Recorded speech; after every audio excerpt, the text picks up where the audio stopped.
Donc là, nous sommes dans une pièce qu'on appelle la salle de justice. La salle de justice parce que c'était la plus grande salle du château, elle était d'ailleurs plus grande que ce qu'elle est aujourd'hui, et qui connaît des œuvres, en tous les cas, qui montrent l'importance de cette salle où on recevait les différentes personnes qui venaient au château. Plusieurs découvertes importantes et qui sont autant de soucis pour ceux qui reprennent un monument comme celui-ci qui était en péril avancé. Je l'ai dit tout à l'heure, le principe c'est XVIIIe siècle. Et quand on a fait les études archéologiques du château de Mausse, eh bien, on nous a annoncé qu'il y avait certainement des peintures tout au long et tout autour de cette pièce. Et un jour où j'achète une grande échelle de 5 mètres, puisque les solives sont à 5 mètres de haut, eh bien, je décide d'aller voir quelles sont ces peintures, même si on m'avait annoncé qu'elles étaient sans grand intérêt, puisque ça devait être des branchages qui se répètent à l'infini.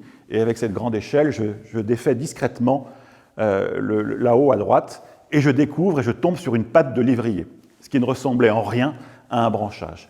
Et en 1h30, la passion l'emportant, eh bien, je découvre l'ensemble du mur, et nous avons une très belle frise de peinture qui fait 70 cm de haut, et qui représente les blasons des mariages des femmes de Mausse, de 1349 jusqu'en 1500 de ce château.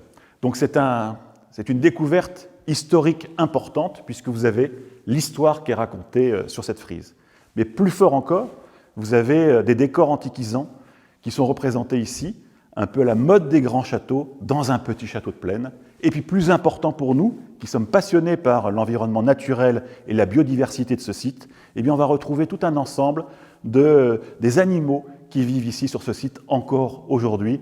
Et donc cette conviction que depuis la nuit des temps à Mausse, nature et patrimoine, paysage et architecture font un ensemble harmonieux, et c'est ce qu'on défend encore aujourd'hui.